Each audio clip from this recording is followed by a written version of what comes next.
선한목자교회 주일 3부 예배에 오신 모든 성도님들을 주님의 이름으로 환영합니다. 이제 곧 예배가 시작됩니다. 옆 사람과의 대화는 삼가주시고 기도로 예배를 준비해 주시기 바랍니다. 핸드폰 전원은 꺼주시거나 진동 모드로 전환해 주셔서 모든 성도들이 다 함께 은혜로운 예배를 드릴 수 있도록 협조해 주시기 바랍니다. 감사합니다. 반갑습니다. 잘 오셨습니다. 오늘 선한목자교회 주일 3부 예배 오신 함께 하신 우리 성도님들, 또 지금 아마 가정에서 또 온라인으로 예배하시는 우리 성도님들도 계실 줄 압니다. 주님의 이름으로 환영합니다. 우리 옆에 분들과도 함께 좀 인사를 나누면 좋겠습니다. 하나님이 당신을 사랑하십니다.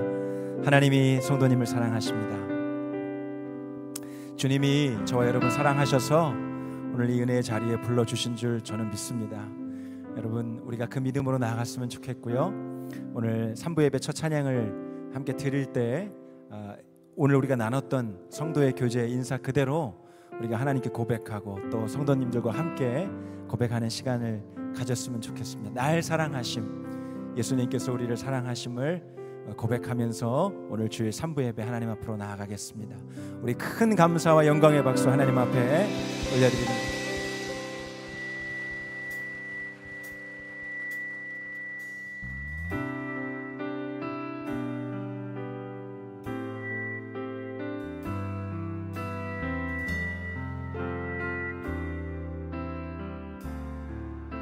예수 사랑하심을, 예수 사랑하심을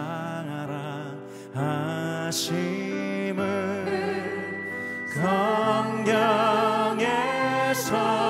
배웠네. 우리들은 약하나 예수 권세만, 예수 사랑하심을, 예수 사랑하심을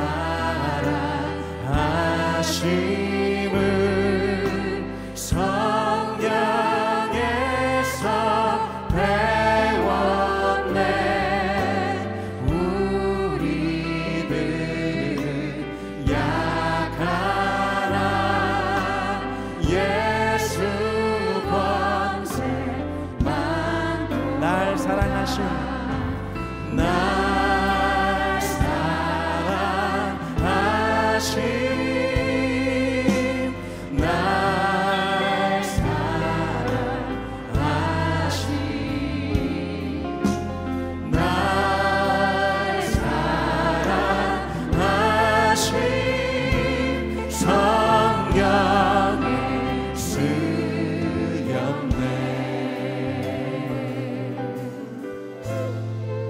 고백합시다.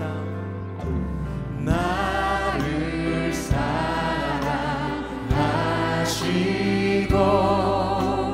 나의 죄를 다 씻어 하늘 문을 여시고 들어가게 하시니. 아멘. 날 사랑하신,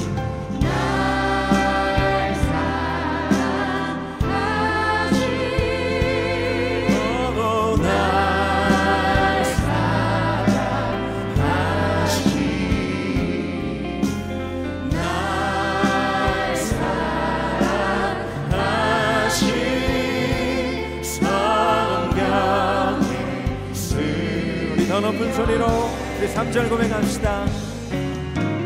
내가 연약할수록 더욱 귀히 여기사 높은 보좌 위에서 낮은 나를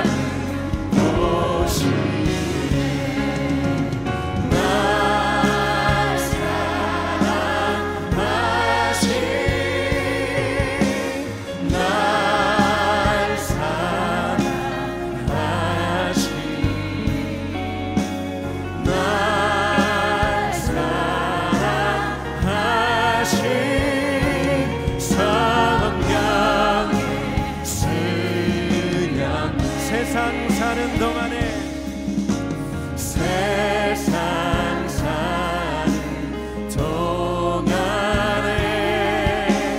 나와 함께 하시고 세상 떠나가는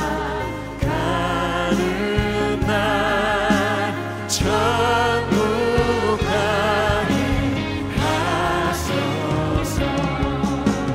날 사랑하신 할렐루야.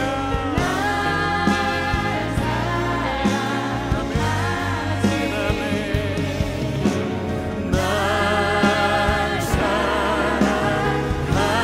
사랑하시니 성령 우리 믿음으로 고백합시다. 날 사랑하신 날 사랑하신 주님 사랑하신 날 사랑하신 성령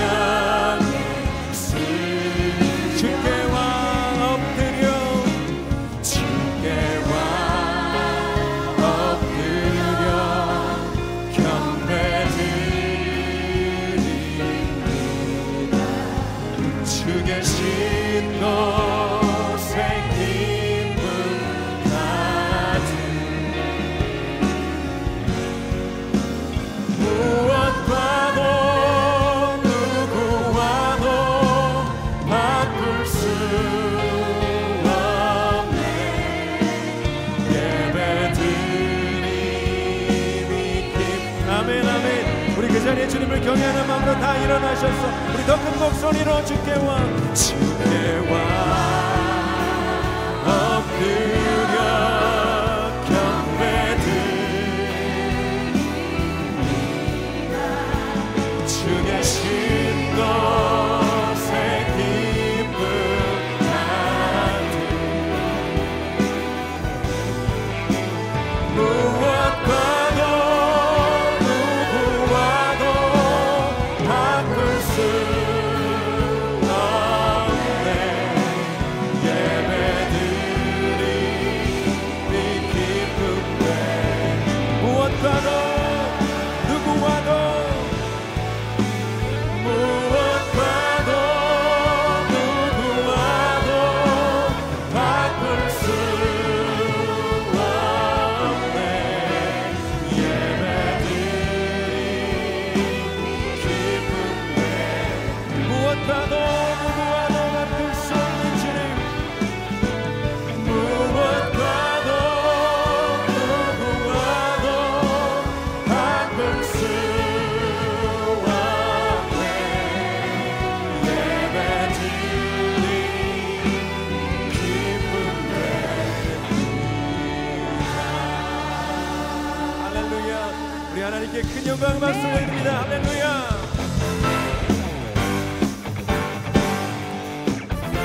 하나님 오늘 이곳을 주님의 천국의 찬양으로 덮어주시옵소서. 주님의 이름을 높이며 나아갑니다. 주님을 온 세상에 높이고 전파하는 도구 되게 하소서. 우리 하나 건강하지 천국 열어 주성령 부어주소서. 덮을 수 없어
우리 심령의 문도 활짝 열어주시옵소서.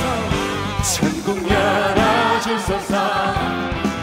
새 노래 퍼지도록 우리 바다 덮음같이 덮으소서.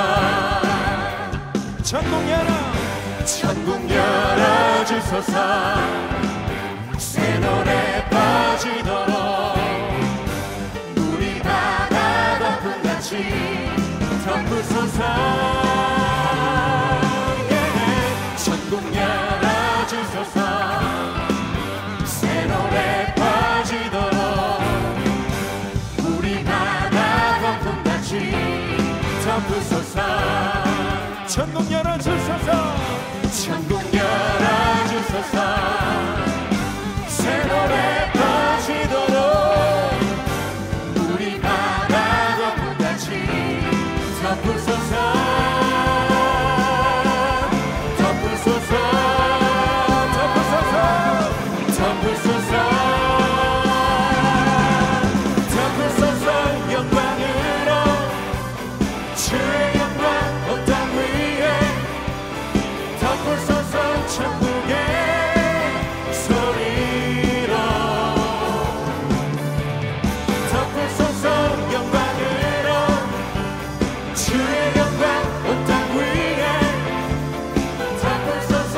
천국의 소리. 다시 한번 덮으소서. 덮으소서. 영광으로 주의 영광 온 땅 위에 덮으소서. 천국의 소리로 온 세상은 주의 것 열방 주께 경배하네. 덮으소서. 천국의 소리로 덮으소서.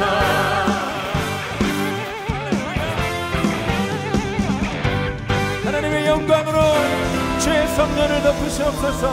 할렐루야. 아멘.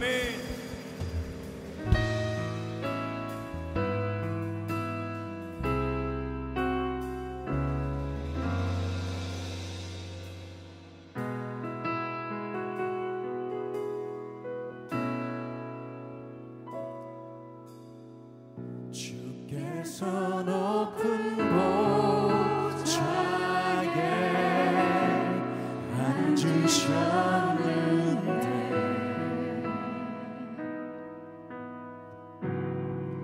그 옷자락은 성전에 가득하도다.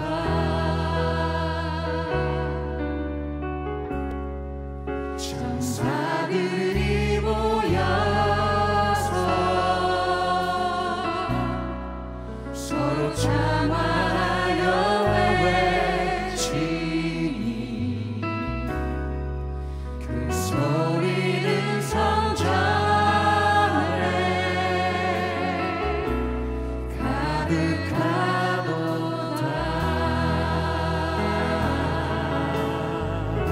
거룩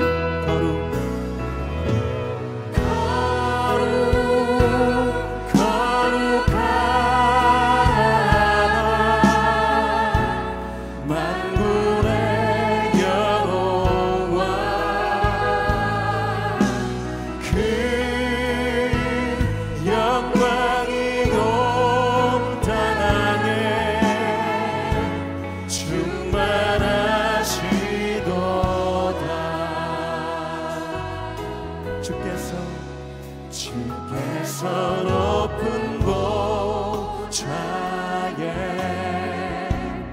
앉으셨는데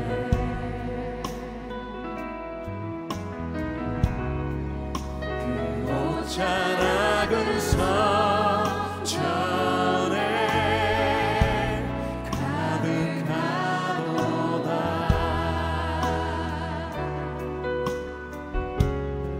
천사들이 모여서 서로 찬양하여 외치니 그 소리는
큰 영광과 감사를 드립니다.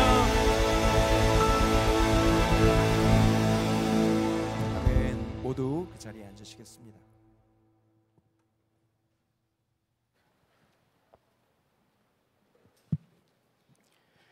영원한 생명이 되신 하나님 아버지, 우리 모두를 주님의 은혜 안에서 살게 하시고 구원의 기쁨으로 예배의 자리에 나와 찬양으로 예배를 열게 하시니 감사를 드립니다.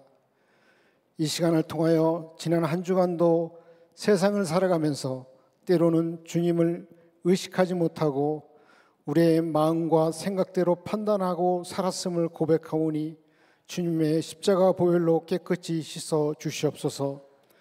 우리 성도들이 간절한 기도를 통하여 주 안에서 같은 마음을 품을 수 있는 은혜를 허락하시고 주님과 온전히 소통하게 하시고 우리의 뜻이 아닌 주님의 뜻을 분별할 수 있는 귀한 삶을 살아가게 하시옵소서. 그래야 우리 성도들이 혼돈된 시대를 살아가는 삶의 현장에서 좌절하고 낙심하는 것이 아니라 기도 응답을 통하여 고단한 마음과 삶의 위로를 받게 하시옵소서. 김다인 목사님 영육간의 강건함을 허락하여 주시고 오늘 목사님을 통해 선포되는 말씀이 우리 모두의 가정에서, 일터에서, 그리고 모든 생활 속에서 적용되게 하시고 말씀대로 살아갈 수 있는 믿음과 실천할 수 있는 용기를 허락하여 주시옵소서. 세상에 여러 가지 어려움으로 고통받는 자들이 많이 있습니다. 코로나로 인한 경제적인 문제, 직장, 건강의 문제, 여러 관계의 문제, 이 모든 것 주님 전에 올려드리는 성도들의 간절한 기도의 음성을 들어주시옵소서. 우리 모두가 간절한 마음으로 기도할 때 강한 성령의 역사가 일어나게 하시어 넉넉히 이길 수 있는 능력을 허락하여 주시고 감사와 찬양이 넘치는 가정들이 다 되게 하시옵소서. 원치 않는 병으로 병원에서 혹은 가정에서 병마와 싸우고 있는 우리 믿음의 형제 자매들을 기억하시고 치료의 손길도 허락하여 주시옵소서. 오늘 이 예배를 위하여 준비하는 보이지 않는 모든 손길에게도 주님께서 특별한 은혜를 허락하여 주시고 귀한 섬김의 손길을 축복하여 주시옵소서. 우리들의 거룩한 삶을 통하여 성령의 풍성한 열매를 맺게 하실 것을 믿사오며 우리 주 예수 그리스도의 이름으로 기도드립니다. 아멘.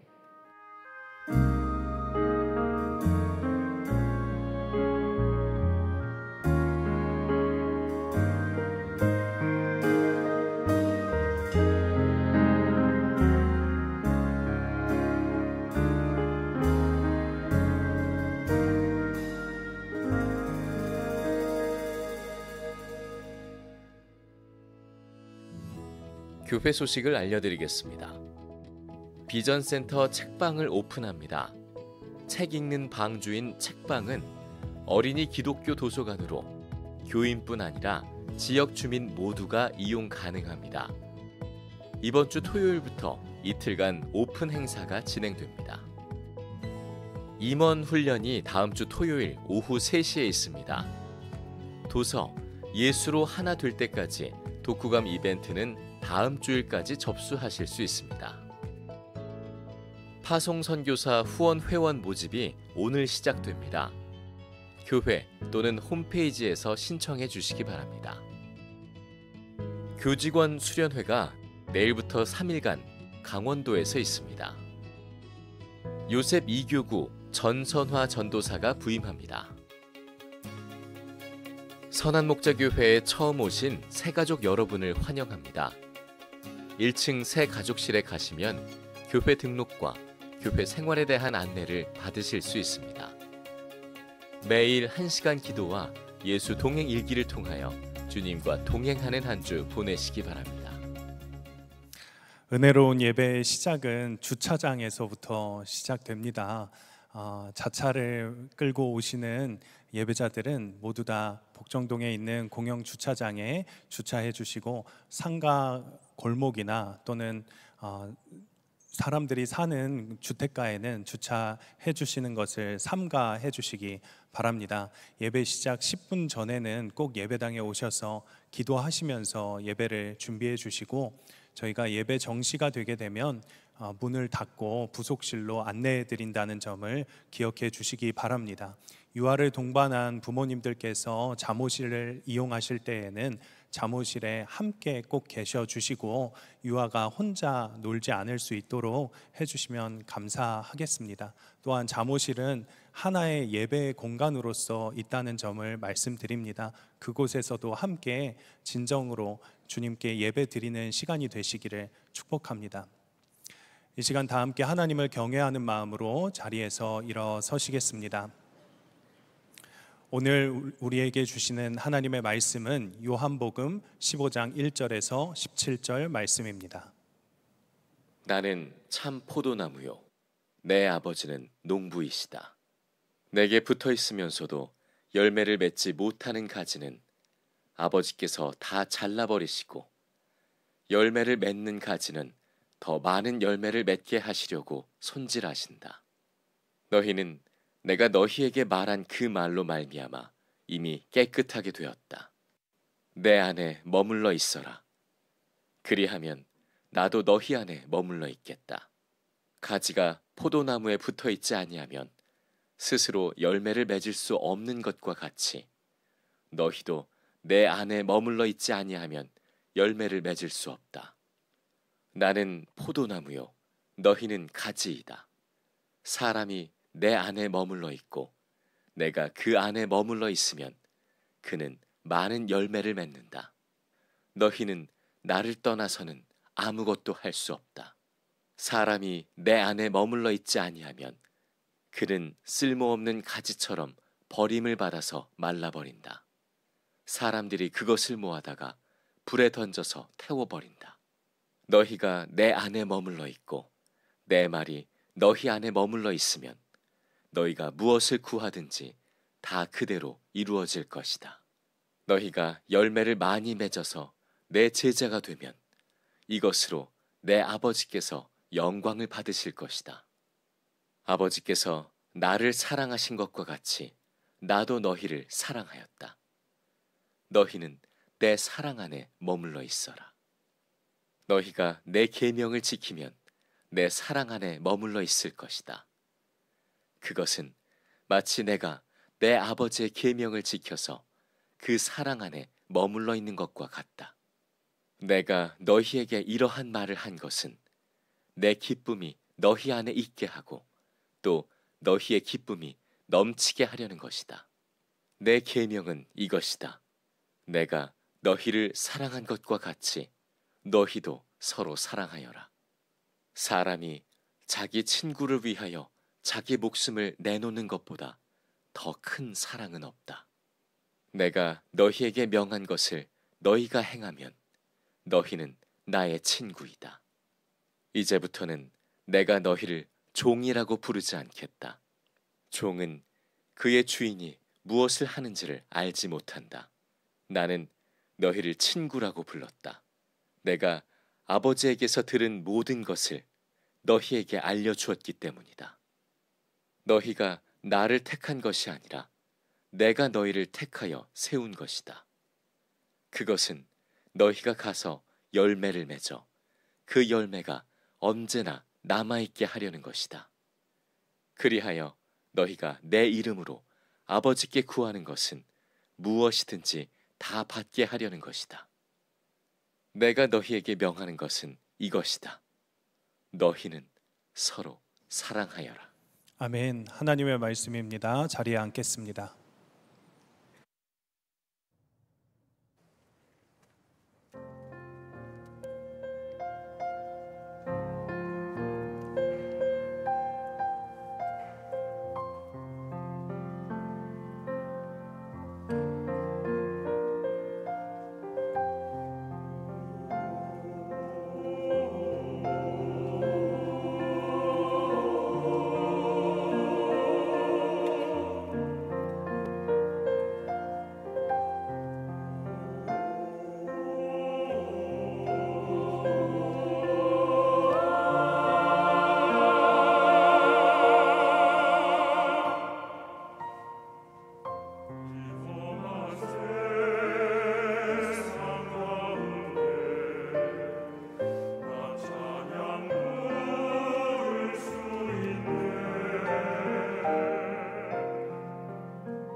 가사가 참 좋습니다. 어떤 형편 속에서도 우리의 입술에 저는 찬양만 나오기를 축복합니다.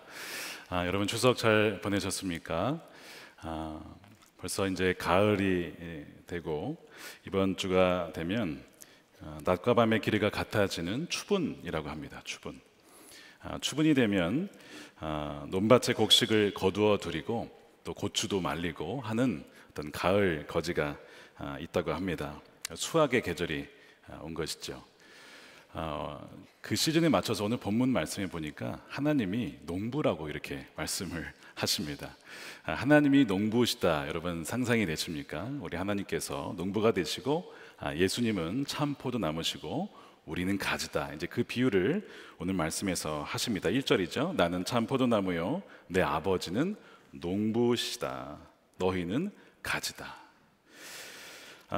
농부가 기대하는 것이 뭐라고 했습니까? 수확, 많은 열매를 기대합니다. 마찬가지로 하나님이 농부시기 때문에 하나님은 열매를 기대하시죠. 우리로부터, 가지로부터 열매를 기대하시는 겁니다.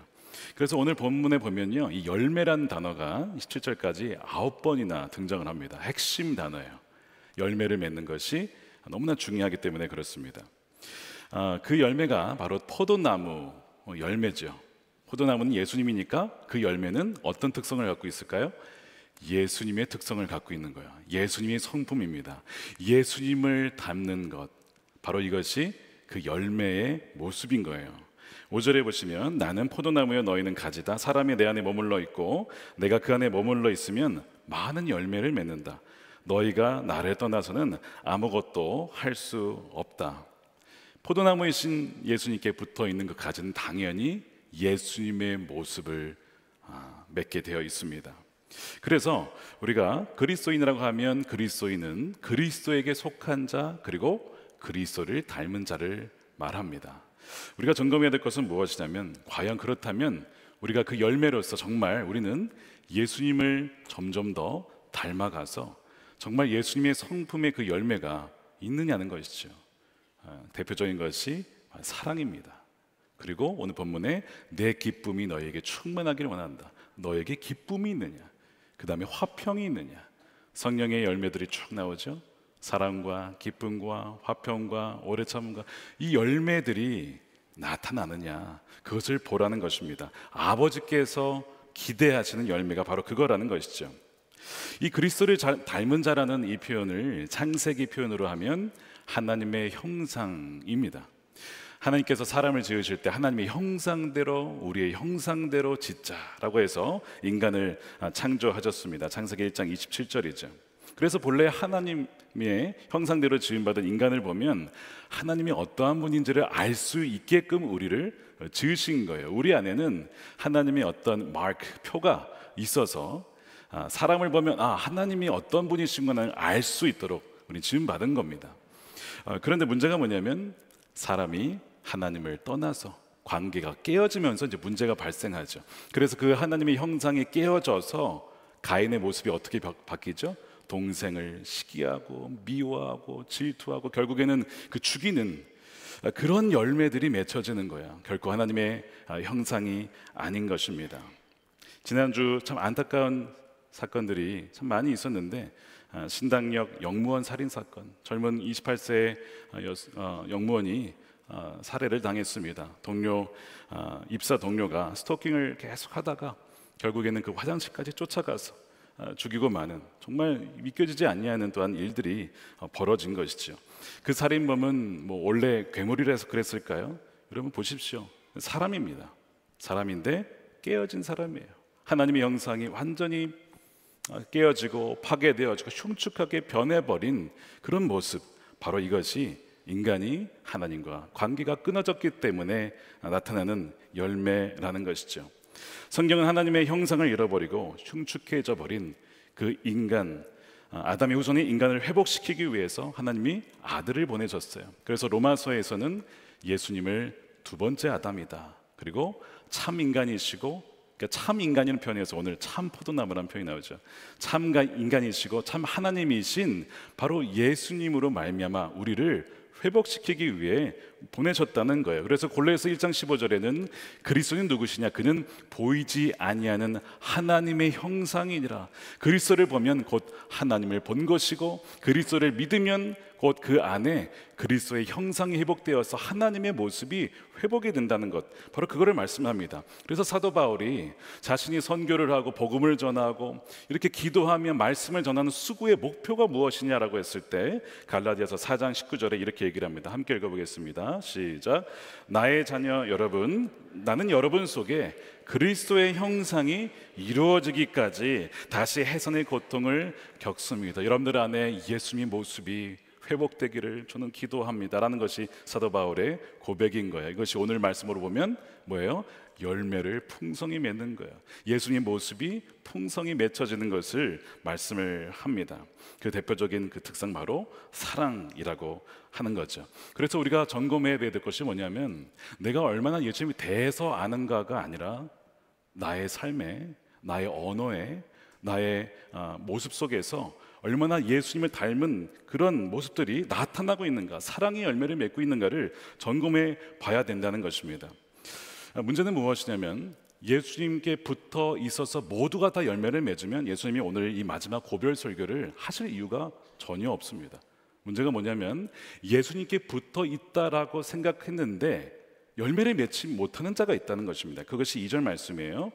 내게 붙어 있으면서도 열매를 맺지 못하는 가지는 아버지께서 다 잘라버리시고 열매를 맺는 가지는 더 많은 열매를 맺게 하시라고 손질하신다는 거예요. 여러분 이해가 가시겠습니까? 가지가 떨어져 나가서 열매를 못 맺는 건 뭐 당연한 것입니다. 근데 붙어 있는데 열매를 맺지 못하는 경우가 있다는 거예요.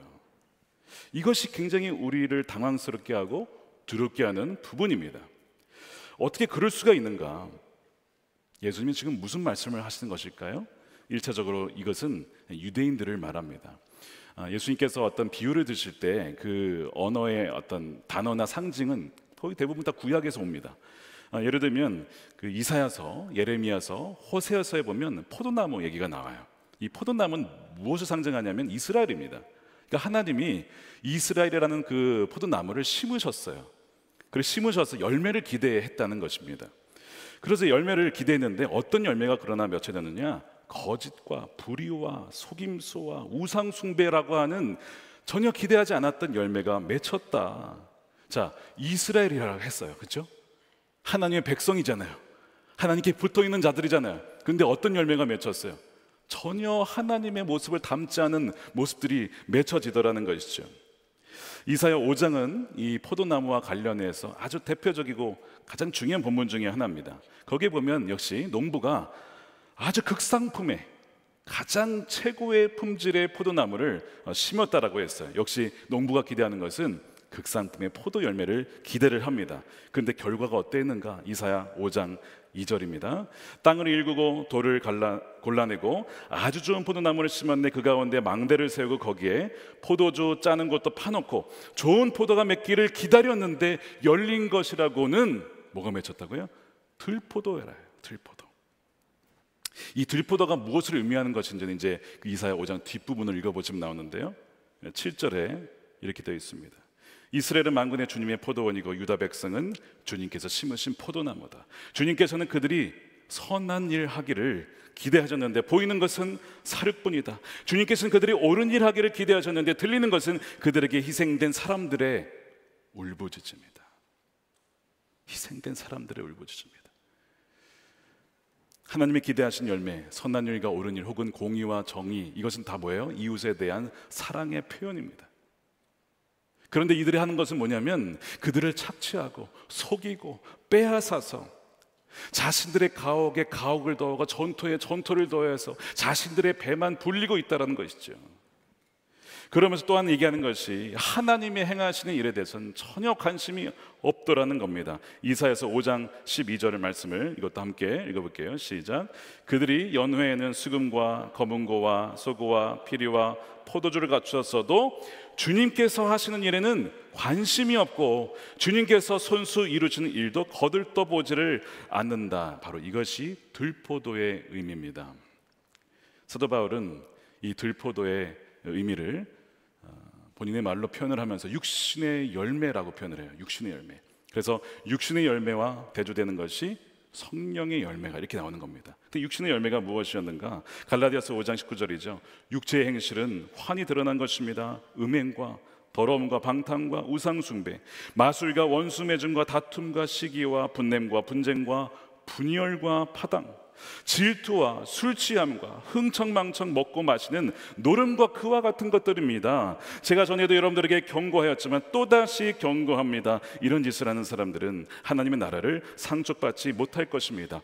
이런 짓을 해서 못 받는 것이 아니라 이런 열매를 맺는 이유는 뭐예요?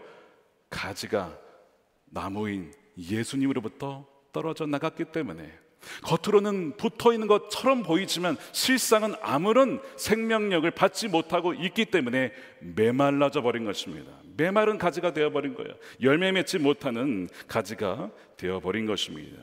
그래서 이사야 말씀에 그들에게 재앙이 임하고 있다. 또한 사도 바울도 역시 그들은 하나님의 나라를 상속받지 못할 것이라고 경고하고 있는 것이죠. 그래서 오늘 본문에는 그러면 농부인 아버지께서 어떻게 하시는가? 두려운 말씀입니다. 2절에요. 내게 붙어 있으면서도 열매 맺지 못하는 가지는 아버지께서 잘라버리시고 쓸모없는 가지처럼 버림을 받아서 말라버린다. 사람들이 모아다가 불에 던져서 태워버린다. 포도나무의 특징은요, 열매를 맺지 못하면 제목으로 쓸 수가 없어요. 그 제목을 구하는 나무가 아닙니다. 그것은 열매를 구하는 나무예요. 근데 열매가 없으니 어떻게 하겠어요? 태워버린 수밖에 없는 것이죠. 자, 예수님의 지금 이 고별 설교라고 말씀을 드렸어요. 제자들에게 가장 중요한 말씀을 지금 골라서 지금 결론적으로 하시는 거예요. 지난주에 성령에 대한 말씀하시죠. 오늘 포도나무의 비유를 통해서 말씀하시죠. 다음 주 한 번 더 성령에 대한 말씀이 나와요. 얼마나 중요한 말씀인지, 너희가 이것을 깨닫지 못하면 메말라지고 결국에는 태워져 버릴지도 몰라 라고 말씀을 하시는 거예요. 그런데 이것이 동시에 우리에게 지금 주시는 주님의 음성인지도 모릅니다. 성령께서 우리에게 지금 깨우치시는 것이죠. 가르쳐 주시는 것이죠. 너희가 지금 주님께 붙어 있다라고 생각하지만 정말 그걸 하느냐를 한번 보라는 거야. 우리의 열매를 보라는 것입니다. 우리의 입술과 우리의 행위와 우리의 말과 우리의 표정과 우리 마음의 중심에 무엇이 있는지를 철저하게 점검해 보라고 말씀하시는 것이죠. 이미 우리는 열매 맺지 못한 가지가 이 제자들 중에 누구였는지 알고 있죠. 가룟 유다입니다. 여러분, 가룟 유다가 어떤 사람이었습니까? 예수님과 함께한 사람입니다. 예수님과 동행한 사람입니다. 예수님이 말씀을 따라 전도 여행을 갔습니다. 귀신도 쫓아냈습니다. 가난한 사람들을 도와야 한다고 그렇게 소리쳤던 사람 중에 하나가 또한 이 가룟 유다였습니다. 누가 봐도 어떤 사람이에요? 예수님께 붙어있는 사람이죠. 사도 12명 중에 제자 중에 한 명 아닙니까? 12제자 중에 한 명인데 붙어있는 줄 알았는데 실상 열매는 전혀 없었던 거예요. 그의 열매는 무엇이었는가? 예수님을 팔아넘기는 거예요. 예수님을 이용하는 거예요. 들포도의 열매를 맺은 것입니다. 이것이 우리에게 주는 의미가 뭘까요? 참으로 두려운 말씀이 아닐 수 없는데, 사실 저도 이런 말씀을 전하면 굉장히 부담스럽습니다. 근데 메신저에게는 메시지의 내용을 선택할 권한이 없어요. 그저 주님이 전하라는 말씀은 신실하게 전해야 합니다. 이 2절 말씀이 의미하는 거 뭐냐면, 우리가 교회를 나오고 신앙생활을 한다 할지라도, 물론 그것이 정말 주님 안에 있기 때문에 그런 것일 수도 있지만, 그것만 봐서는 우리가 정말 주님께 속하고 주님 안에 거하고 있는지를 알 수 없다는 거예요. 10년, 20년 신앙생활, 그것도 마찬가지입니다. 오랫도록 붙어있는 것 같지만 형식적으로만 아무런 생명력이 없이 그저 겉으로만 부산한 활동으로 끝날 수도 있다라는 것이 오늘 이 말씀이 주는 우리에게 경고이기도 합니다. 이것이 나의 모습은 아닌가? 우리의 행위의 겉모습만 남아있는 것이 아니냐? 그것이 아니라 정말 나는 정말 어제보다 오늘보다 내일이 더 예수님을 닮아가서 더 사랑하게 되고 내 안에 기쁨이 넘쳐나고 내 안에 평강이 있는가? 우리 그것을 점검해 보라고 주님은 말씀을 하시는 거죠. 지난주에 규장 출판사에서 한 책이 출간이 됐습니다. 한국교회 트렌드 2023년이라는 책입니다. 거기에 보면 설문조사에 대한 많은 조사가 있는데 2022년 4월에 지난 4월이죠. 개신교 이미지에 대해서 한 1000여 명의 사람들을 대상으로 조사를 했습니다. 교회에 대해서, 개신교 교회에 대해서 어떤 이미지를 갖고 있습니까? 5가지 형용사가 나왔어요. 근데 참 마음이 아픕니다. 첫 번째, 세속적이다, 배타적이다, 위선적이다, 물질적이다, 이기적이다. 제가 이 조사를 보는데 불편한 것이 있었어요. 참 마음이 속상했습니다. 2가지 이유인데, 하나는 이것이 교회의 전부인 양 비춰질까 봐 그 마음이 좀 상했습니다. 왜냐면요, 정말 신실하고 너무나 귀한 분들이 많이 계시거든요. 보이지 않는 곳에서 희생하며 섬기며 이웃들을 위해서, 가난한 분들을 위해서 정말 헌신 봉사 섬기는 분들이 너무나 많은데, 마치 이것이 전체 교회의 모습인 양 비춰질까 봐 그것이 참 마음이 아팠습니다. 2번째 속상한 이유가 있어요. 어쩌면 사실일지도 몰라, 라는 생각 때문에 그렇습니다. 어쩌면 이것이 진짜 지금 맺고 있는 열매일지도 몰라. 저만 봐도요, 이 5가지 형용사에 안 속하는 게 없어요. 이게 뭐 다 저에게 속하는 부분입니다. 다 저에게도 적용되는 부분들. 그렇다 보면 야, 이것이 진짜 지금 우리에게 맺혀지는 열매는 아닐까. 19세기 말에 선교사님들이 복음을 들고 왔을 때 어떻게 했습니까? 자신의 삶을 다 드렸어요. 가족들 다 와서 뭐 얼마 있다 죽기도 하고, 풍토병에 걸려 죽기도 하고, 재산을 바치고, 병원을 세우고, 학교를 세우고, 얼마나 희생적이고 헌신적이었습니까?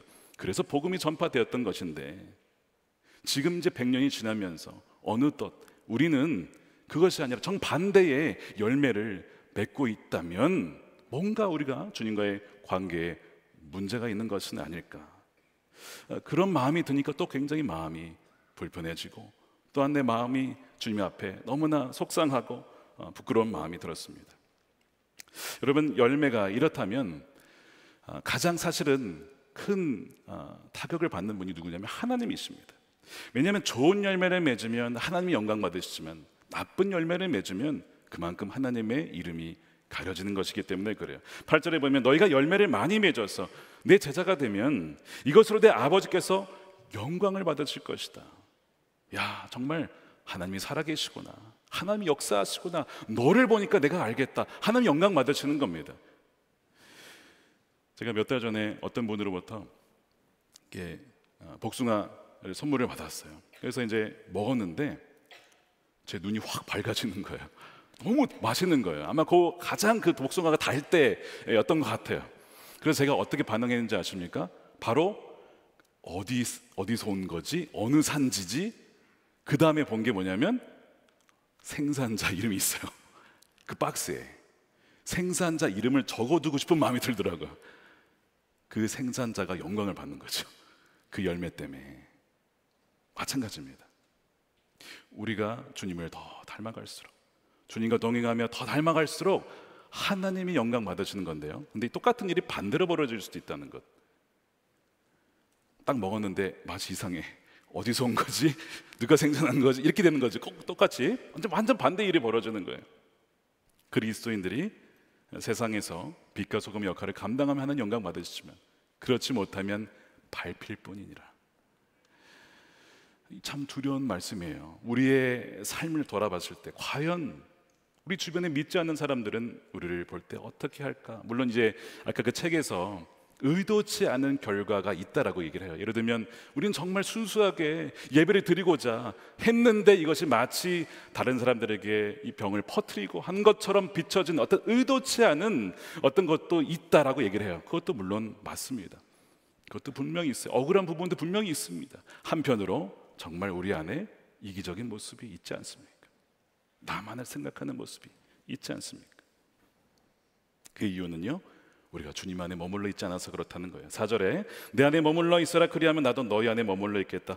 가지가 포도나무에 있지 아니하면 스스로 열매를 맺을 수 없음 같이 우리 안에는 선한 것이 없어요. 사랑 없습니다.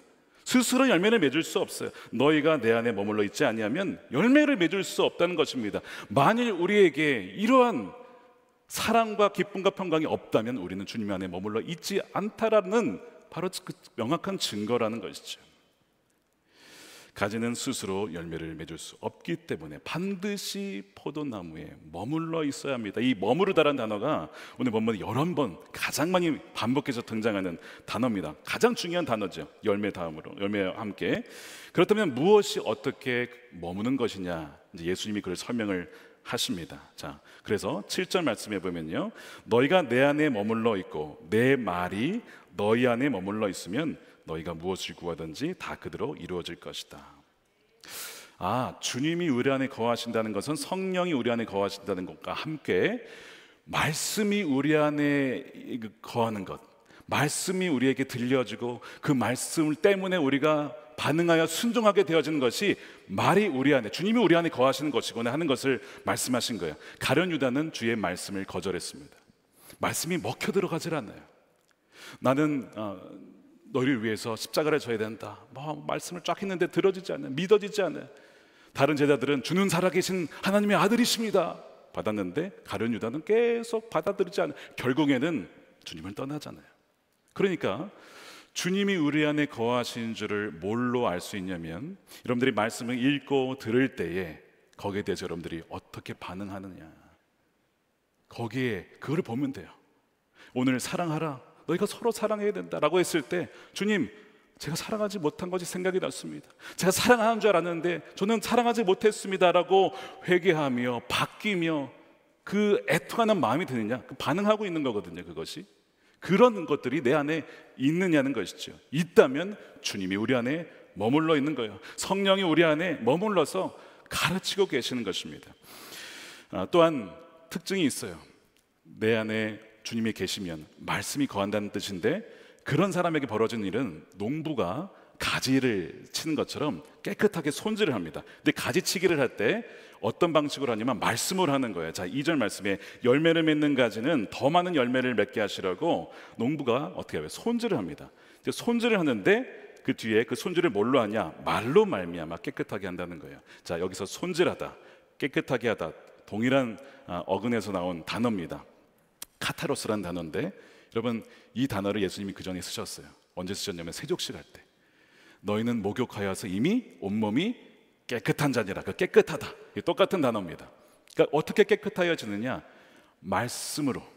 말씀을 들었을 때 그 말씀이 저에게 주신 말씀입니다. 그 말씀이 저에게 주시는 음성으로 들렸습니다. 주님, 제가 그 말씀대로 보니까 저는 그 말씀에서 벗어나 있군요. 제가 돌이키겠습니다. 이렇게 반응하게 되면 그 말씀으로 전결하게 되는 거예요. 내 안에 탐욕이 있었구나. 말씀을 들으니까 탐욕은 우상 숭배라고 했는데 그 말씀을 들으니까 내가 이거 버려야겠구나.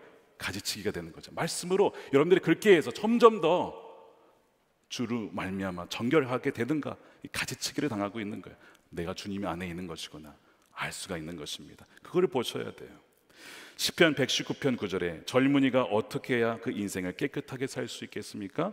주님의 말씀을 지키는 길, 그 길뿐입니다. 말씀이 우리의 영혼을 정결케 하는데, 여러분 젊은이 뿐이겠습니까? 우리 모두에게 속하는 말씀이죠. 그래서 그 말씀이 나에게 들리고 그 말씀이 내게 적용이 되어지고 그 말씀이 하나님의 살아계신 음성으로 들려서 나는 성령의 가르침을 받고 있느냐, 그 사람은 열매를 맺는 사람이에요. 그 사람은 주님이 그 안에 거하시는 사람입니다. 그가 또한 주님 안에 거하게 되는 것입니다. 이 12절 말씀이죠. 내 계명은 이것이다. 내가 너희를 사랑한 것 같이 너희도 서로 사랑하여라. 여러분 이 말씀을 들을 때 혹시 사랑하지 못한 사람이 생각이 나십니까? 지난 목요일 날 우리는 이제 목사님들 새벽기도 끝나면 목사 밴드로 모여서, 이 밴드가 아니고 소그룹으로 모여서 말씀을 나누는 밴드가 있습니다. 그걸 밴드라고 하는데 한 3-4명이 모여서 말씀 찬양하고 소그룹별로 모여서 말씀을 적용하고 서로 기도하는 시간이 있습니다. 지난 말씀이 뭐였냐면 골로새서 3장 말씀이었어요. 거기 이런 말씀이 나와요. 분노와 격분과 악의와 이 모든 여러분의 입에서 나오는 부끄러운 말을 버리십시오. 옛사람을 행실과 함께 벗어버리고 새 사람을 입으십시오. 자기를 창조하신 분의 형상을 따라 끊임없이 새로워져서 참 지식에 이르게 됩니다 라는 말씀이 있어요. 여기 표현에 입으라는 표현이 나오죠. 옷처럼 입으라는 거예요. 성경에 보면 이 입으라는 표현은 이제 이런 겁니다. 사랑의 옷을 입어라, 인내의 옷을 입어라. 처음에 입으면 내 옷 같지가 않아요. 근데 우리가 성장함에 따라서 옷이 맞아들어. 이제는 이것이 정말 나의 옷이야, 그리스도의 옷이 되는 것이죠. 이제 그런 표현인데요. 말씀을 듣다가 이제 우리 나눔을 하는데 어떤 분이 그런 고백을 해요. 제 안에 이 격분의 마음이 있습니다. 저도 모르게 욱하는 마음이 있습니다. 그래서 그분이 자기 별명이 있대요. 욱모모라고. 웃으시는 분들은 다 그 별명이 있으신 분들이에요. 욱모모라고. 그 나누는데 그 옆에 있는 분도 자기도 그것이 있어요. 운전할 때 누가 확 가면 갑자기 저도 모르게 욱하고 나오는, 모두 그런 것이 있지 않습니까? 그래서 저도 그런 부분이 있습니다. 서로 이제 그런 말씀을 가지고 나누다가 보니까 알게 된 것이 뭐냐면 우리도 모르게 우리 주위에 있는 사람들에게, 사랑하는 사람들에게 우리의 말로써 많은 상처를 주고 있는 거예요. 말로써 전혀 의도하지 않은 것인데 사랑한다고 하면서 왜 사랑의 표현을 그렇게 못하는 것인지 그 애통함을 그날 주시는 거예요. 정말 함께 모여서 그것을 위해서 기도하고, 주님, 우리가 주님의 모습을 담지 못한 부분이 너무나 많습니다. 주님, 우리를 불쌍히 여겨주시고 우리 입술을 정결하게 해주시고 우리 안에 온유함을 주시고 우리 안에 겸손함을 주옵소서. 함께 그렇게 기도했던 것, 하나님께서 말씀으로 우리를 가지치게 하시고 정결케 하시는 그런 시간이었습니다. 여러분, 직장에서의 모습은 어떻습니까? 여러분이 사시는 때 주변의 언어 생활은 어떻습니까? 글을 쓰임에 불구하고 칼과 같이 날카로운 사람이 있습니다. 매정하게 비판적으로 사람을 찌르는 사람이 있지 않습니까? 성급한 판단하지 않습니까? 누구에 대해서 그냥 저 사람은 안 돼, 저 사람은 안 되는 거야, 성급한 결론. 주님도 포기하지 않으셨고 하나님도 그를 계속 붙잡고 계시는데 저 사람은 끝난 거야 라고 하는 성급한 결론을 어찌 우리가 할 수 있겠습니까? 그런데 우리가 말로써 그렇게 할 때가 있잖아요. 심지어 우리 자녀들한테도, 자녀들에게 화가 나서 때로는 그렇게 할 때가 있지 않습니까? 우리의 언어의 열매가 무엇인지를 보면 우리가 지금 무슨 열매를 맺고 있는지를 우리는 알게 되는 거예요. 사실 우리가 가장 사랑하는 이들에게 해야 될 말이 뭐예요? 기다려줘서 고마워, 섬겨줘서 고마워, 함께해줘서 고마워, 사랑해. 너무나 평범하지만 너무나 이 표현들을 하지 않고 있어요. 그 반대의 상처를 주는 말들을 주고 있지는 않습니까? 많은 장례들을 치르다 보면 젊은 나이에 가신 분도 계시고 90세, 100세까지 사시다 가신 분도 있어요. 분명한 건 뭐냐면 우리는 언제 갈지 모른다는 거예요. 그렇기 때문에 우리가 살아있을 때에 우리 주변에 있는 분들에게 사랑의 표현들, 감사의 표현들, 이런 많이 해야 됩니다. 주님께서 우리에게 원하시는 거예요. 주님께서 또한 계속 설명하시는데, 주님이 우리 안에 머무시는 것이, 말씀이 우리 안에 거하시는 것이라면 우리가 주님 안에 거한다는 것은 무엇인가? 9절에 나옵니다. 아버지께서 나를 사랑하신 것 같이 나도 너희를 사랑하였다. 너희는 내 사랑 안에 머물러라.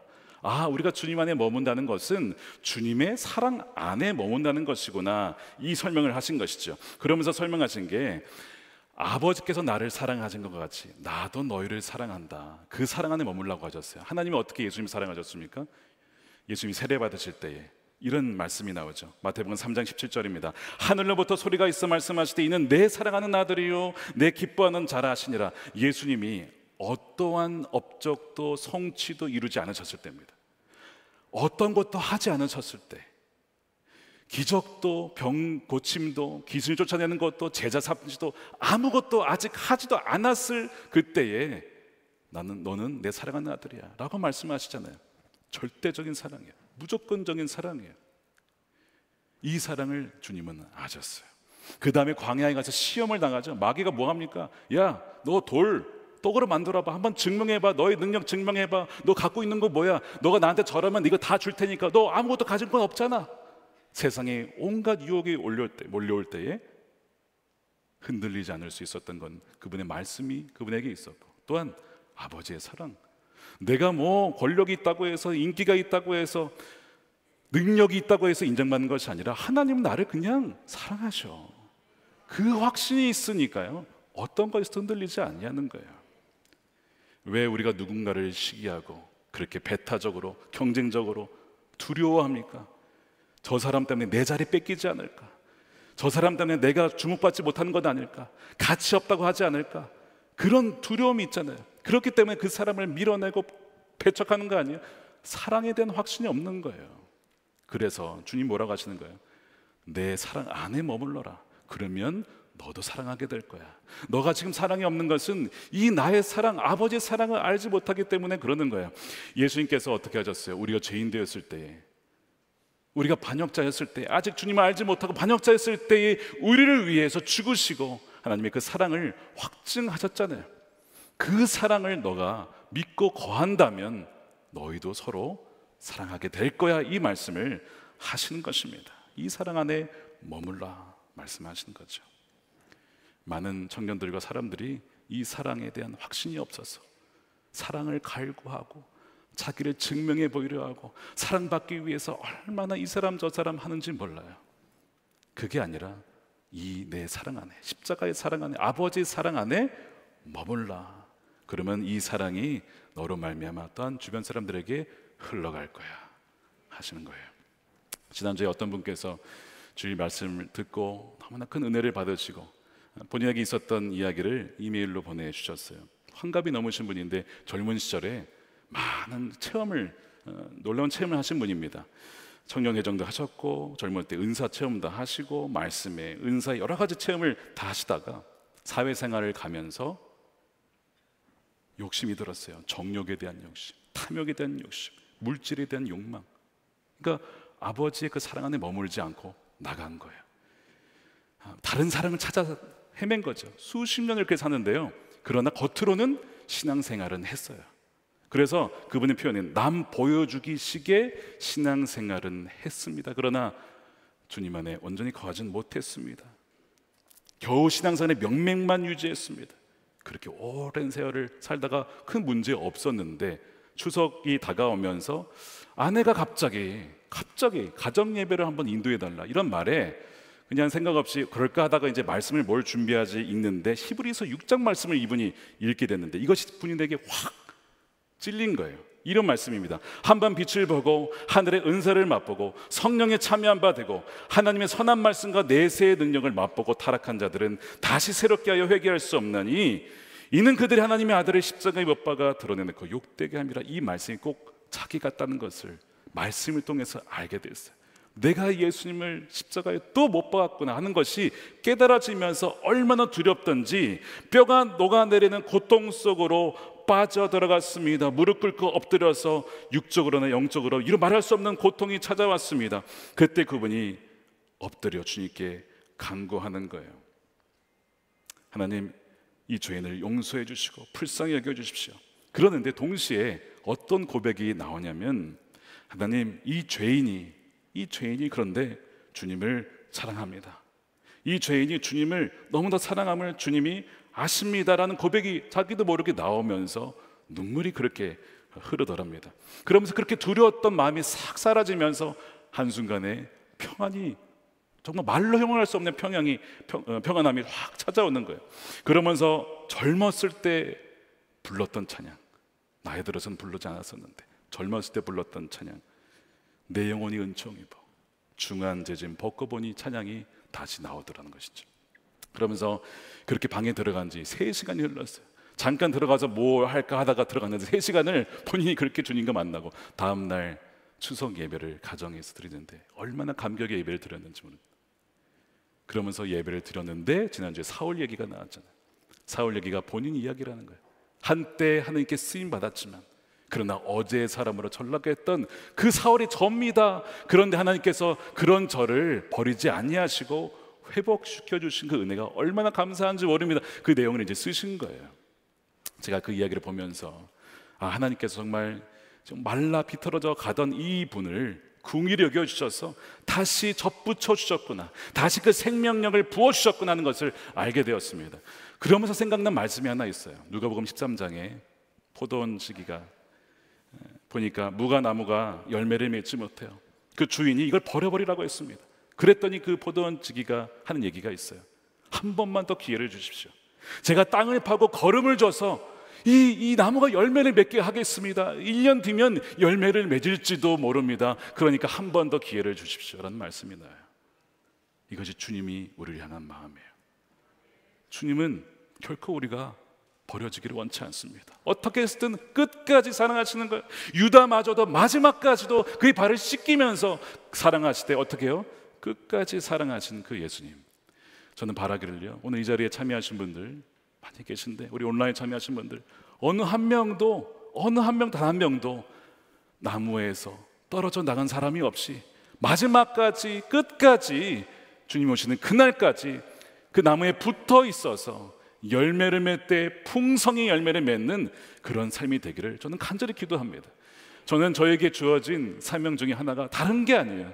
주님, 우리 교회에 오신 분들 어느 한 명도 떨어져 나간 자가 없게 해주시고, 은혜에서 멀어진 자가 없게 해주시고, 하나님 모두가 다 주님에게 붙어 있어서 열매를 다 맺고 하나님께 영광 받으신 사람, 그것이면 충분합니다. 뭐 다른 게 뭐가 있겠습니까? 늘 주님과 동행하여 예수님을 닮아가는 그 사람들이 되기를 원합니다. 저의 소원입니다. 바라기는 정말 이 말씀대로 그렇게 풍성한 열매를 맺어서 주님께 기쁨이요, 또한 그 사랑과 기쁨과 평강이 여러분들의 삶 가운데 충만하게 되시기를 주님의 이름으로 축원합니다. 우리 기도하겠습니다. 이 시간 우리 가슴에 좀 손을 얹고 기도했으면 좋겠습니다. 주님, 내 안에 주님 계시죠? 그런데 얼마나 많은 시간들 성령의 마음을 아프게 하고 근심케 하고 소멸케 했는지 모릅니다. 우리가 사랑하는 사람들, 아내나 남편이나 가족이나 자녀나 사랑한다고 하는데 왜 입술에서는 그렇게 짜증과 원망과 미워하는 마음을 할 때가 있는지, 의도치 않은 그런 것들이 왜 나오는지 주님, 우리를 불쌍히 여겨주시고 우리 입술에서 사랑과 믿음과 소망의 말이 더 넘쳐나게 해주시고, 하나님, 주님께서 우리를 포기하지 않으셨던 것처럼 우리도 누군가를 포기하지 않겠습니다. 쉽게 판단하지 않겠습니다. 성급한 판단하지 않겠습니다. 우리에게 그 사랑으로 살아가게 해달라고, 주의 사랑을 넘치게 부어달라고 우리 함께 통성으로 기도하겠습니다. 하나님 감사합니다. 주님 안에 머물러 있을 때에 그 사랑과 기쁨과 평강이 우리 안에 있습니다. 아버지 하나님, 우리가 메말라서 우리 시린 소리 마음에서 누군가를 향한 아버지 하나님 정죄의 말과 기운과 성급한 판단의 말할 때가 얼마나 많은지 모릅니다. 아버지 하나님, 우리 그냥 겉모습이 아니라 실제로 우리의 삶, 우리가 맺고 있는 열매가 무엇인지를 보게 하여 주시옵시고, 아버지 우리가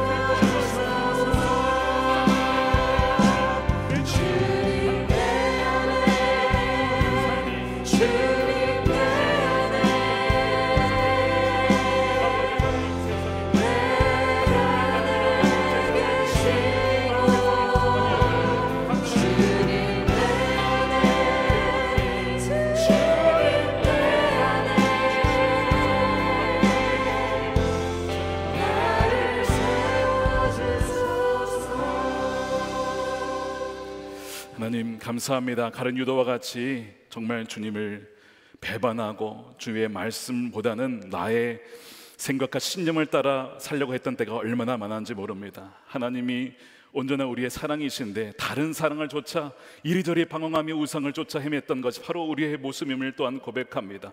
이웃을 사랑하지 못하고 착취하며 속이며 빼앗으려고 했던 것이 우리의 모습이었음을 고백합니다. 하나님, 벌어졌어도 벌써 버려졌을 텐데 하나님 다시 한번 기회를 주셔서 땅을 파고 걸음을 주어서 이 열매를 맺게 하겠습니다. 중보자이신 예수 그리스도의 그 사랑으로 말미암아 우리가 지금까지 살아있는 줄 믿사오니 주여, 우리를 긍휼히 여겨주시고 우리를 회복시켜 주시옵소서. 주의 사랑 안에 거하게 하소서. 그리하여 주의 그 사랑으로 사랑하게 하여 주시고 우리의 입술과 행동과 우리 모든 삶에서 예수님을 닮은 그 사랑과 기쁨과 평강이 흘러갈 수 있도록, 그리하여서 그들 우리들도 하나님을 알게 되고 예수님을 알게 되고 하나님의 백성이 되어지는 그 놀라운 은혜의 강물이 흘러갈 수 있도록 하나님 역사하여 주시옵소서. 이 시간에 아버지 하나님, 불안한 자들에게 평강을 주시고 기쁨을 잃어버린 자들에게 기쁨을 회복시켜 주시고 육신이 약한 자들에게 강건함을 허락해 주시되 무엇보다도 제 영혼이 예수 그리스도 안에 붙어 거하여서 강건하여지는 놀라운 회복의 은혜가 있게 하여 주시옵소서. 이 시간에 하나님 구별하여서 11조로 감사 헌금으로 선교 헌금으로 구제 헌금으로 하나님 올려드리오니 하나님께서 저들의 바치신 손길 하나하나 기억하여 주시고 저들의 가정과 기업 가운데 복이 있게 하여 주시옵시고 섬길 수 있는 힘을 허락하여 주시옵시고 하나님 재앙을 당하 또한 재난을 만나서 힘들어하는 이웃들에게 또한 그들을 살리며 그들에게 산소망을 줄 수 있는 하나님 그런 물질이 되어질 수 있도록 하나님 사용하여 주시고 영광 받아 주시옵소서. 우리 대한민국을 긍휼히 여겨주시고 하나님을 경외하는 나라 또한 복음으로 민족이 통일되게 해주시고 북한의 억눌린 자들을 속히 풀어 주시옵소서. 땅끝까지 이르러 복음이 전파되어서 주 예수님이 다시 오시기까지 하나님이 거룩한 주의 신부로 하나님 준비되어지는 하나님이 깨어있는 백성들 되게 하여 주옵소서. 감사드리며 우리 주 예수 그리스도의 이름으로 기도드립니다. 아멘. 다 같이 일어나셔서 우리 찬양하겠습니다. 주님 내 안에 찬양하겠습니다.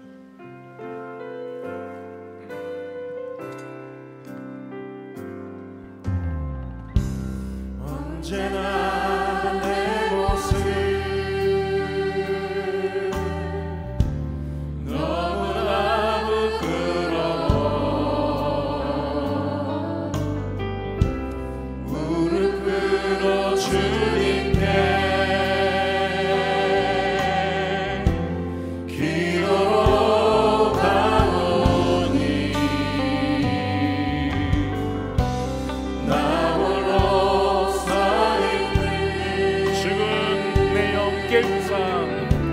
죽은 내 영 깨우사 주님만 나를 내 영 살게 하소서. 내 영 살게 하소서. 우리 두 손 들고 주님 내 안에 주님 내 안에 계시고 내 안에 계시고 주님 내 안에 주님 내 안에 나를 세워 주님 내 안에 주님 내 안에 주님 내 안에 내 안에 계시고 주님 내 안에 주님 내 안에 나를 세워주소서. 기도하겠습니다. 이제는 우리의 생명 되신 예수 그리스도의 크신 은혜와 하나님의 풍성하신 사랑하심과 우리를 떠나지 아니하시고 늘 함께 하시는 성령님의 감화감동 교통케 하심이 주님 안에 거하며 또한 주님 말씀 안에 거하며 주님의 사랑 안에 거하기를 결단하는 우리 모든 성도들의 삶과 가정과 직장 가운데 이제부터 영원토록 함께 하시기를 간절히 축원하옵나이다. 아멘.